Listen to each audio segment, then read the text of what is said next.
Hey guys, welcome back to Cars for Life. Today I'm going to show you what fuel you should use in your car. And not only am I going to show you, I'm going to explain why, so we can finally bust all the myths and misinformation out there about different fuels. So no matter what you drive, a luxury car, an SUV, a compact, a hybrid, a sports car, or a muscle car if it uses gasoline, this video is for you. At the gas pump, you've got a bunch of choices. You could use the less expensive regular gas, you could go for mid-grade, or you could use the more expensive premium or super gasoline. So which one do you pick? Nobody wants to put the wrong fuel in their car and damage the engine, get poor fuel economy, or waste money on fuel that isn't helping. So in this video, I'm going to show you exactly what gas your car needs and why. If you're someone who cares about protecting your vehicle with real facts instead of marketing hype, hit that subscribe button right now. With that said, let's get started. So in America, we have 87, which is regular, 89, which is mid-grade, and 91 or 93, which is premium or high-test fuel. These octane numbers tell you one thing and one thing only: the fuel's resistance to detonation or engine knock. And I want to clear up a myth right away that I hear all the time, and that is that the bigger the number, the more energy the fuel has, so you'll get better fuel economy or more power. And that's completely false. All the different octanes of gasoline have the same exact energy content. 87, 89, 91, 93 all have the same energy. Now some myths say certain octanes burn hotter, colder, faster, or slower, and that's just not true.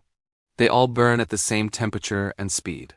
And other myths say certain octane fuels burn cleaner or more completely, and that is also not true. A more complete burn has less to do with the gasoline and more to do with the fuel-to-air ratio inside your engine. So the octane ratings you see at the pump are exactly that, the octane rating. 87 and 93 have identical energy content, but the octane in 93 is higher than in 87, and that is important. Octane is the resistance to detonation or engine knock, and detonation can destroy an engine. So in turbocharged, supercharged, or high-compression engines, like in this Corvette, you're more likely to get detonation if you use a lower-octane fuel. With that extra heat and pressure, the fuel is more likely to explode before it's supposed to. And that detonation, that knock, sounds like a bunch of marbles bouncing around inside the engine, making metallic pinging noises, which is not good. Let me show you why. Here's the normal combustion process. The spark ignites the fuel, and the flame travels outwards in a smooth, even burn. This creates pressure to push the piston down. Now, let's look at what happens when you use a lower octane fuel than required.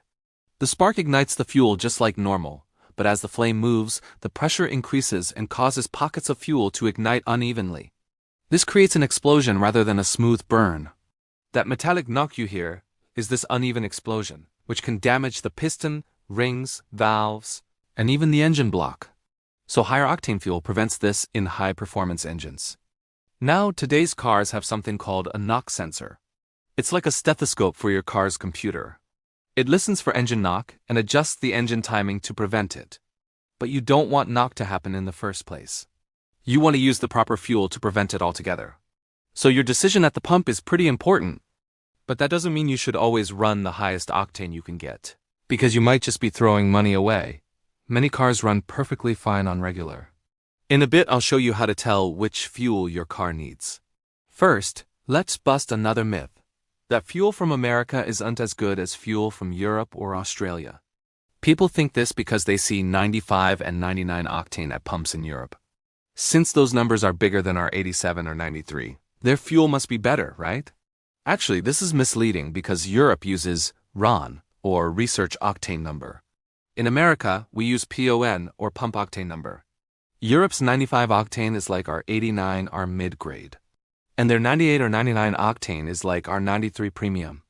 So the fuel here in America is very similar to the fuel in Europe. We just use a different rating system. Alright, so octane is the main difference. But there's one other thing: fuel additives. Every brand has to add a government-mandated additive to keep your engine clean. Each brand has its own secret sauce. Some use the same amount of additive in all their fuels.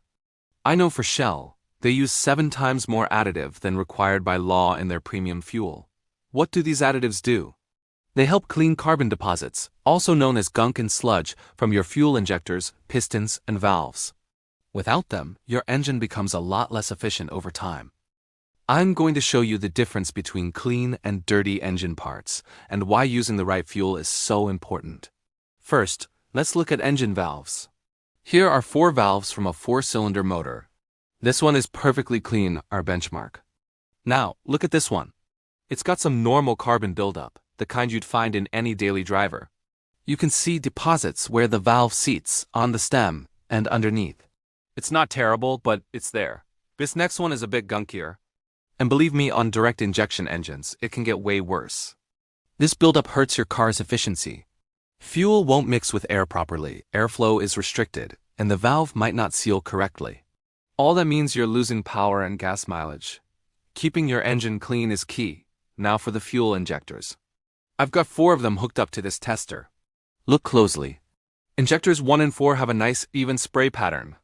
But number 3 is a bit weak, and injector 2, well, it's really dirty and barely spraying. Let's compare a clean one next to that dirty one. See how the clean injector creates a fine mist? That's called atomization.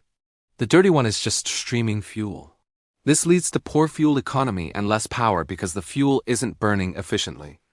If your car has a slight misfire or feels sluggish, a clogged injector could be the culprit. This is where good fuel additives come in, helping to clean everything from your valves to your injectors and pistons.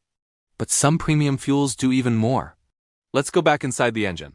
Your engine oil does the heavy lifting, protecting moving parts. But some advanced fuel additives can actually coat the cylinder walls and help protect the upper piston rings from friction and wear.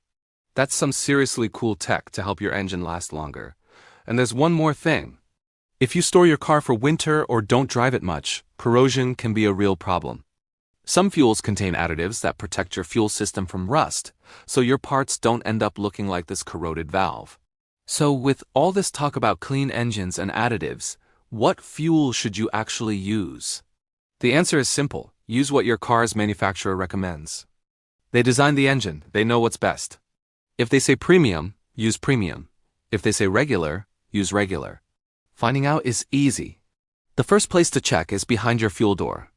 You'll often see a sticker that says something like 91 octane or greater. If it's not there, check the gas cap itself. Still no luck? My drift car has nothing on the fuel door or cap. So the next step is the owner's manual. Just flip to the fuel section. Mine clearly says use 87 octane or regular. It's full of other useful info too. If you don't have your manual, there's one last spot. Check your dashboard right by the fuel gauge. This car, for example, says premium required. Pay close attention to the wording. Required means you absolutely need it. Using a lower octane could damage your engine. But some cars, like my Corvette, say premium recommended.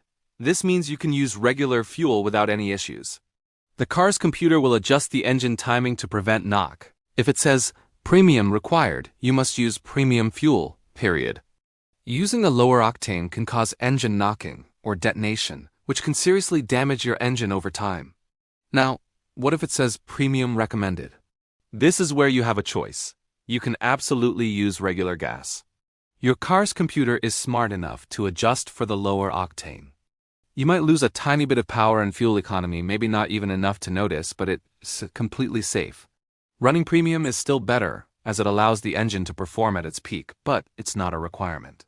So, are there times you should switch to premium even if your car takes regular? Yes, a couple. For instance, my old truck has over 150,000 miles on it. One day on the highway, I floored it and heard a pinging noise that's detonation.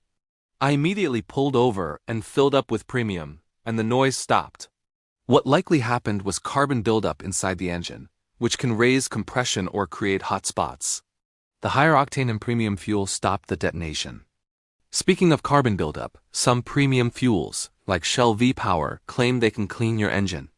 They say running it for 2,500 continuous miles can remove up to 70% of carbon deposits from fuel injectors and intake valves.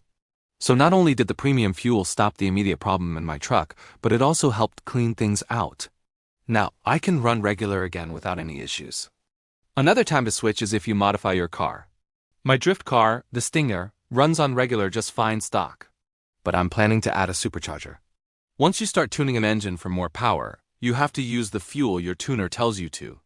If they say run 93 octane, you run 93. Ignoring their advice is a quick way to get detonation and a very expensive engine repair bill.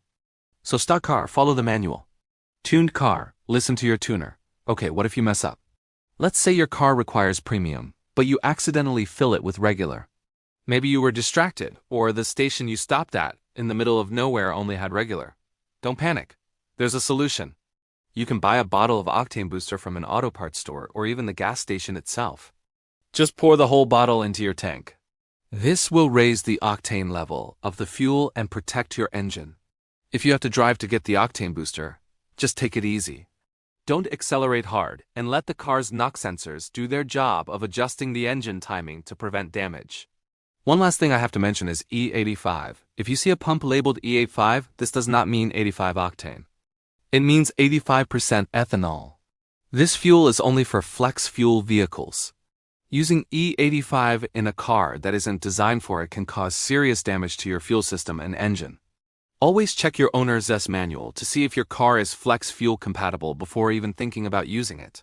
So to sum it all up, it's pretty simple. Use the fuel your manufacturer recommends.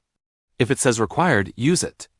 If it says recommended, it's your choice, but premium will generally give you better performance and economy. And if you run into a special situation like a high-mileage engine or a tuned car, adjust accordingly. Hopefully, this clears up any confusion about what fuel to use. If you found this video helpful, please give it a thumbs up, and if you're not already subscribed, hit that subscribe button for more car tips. Thanks for watching.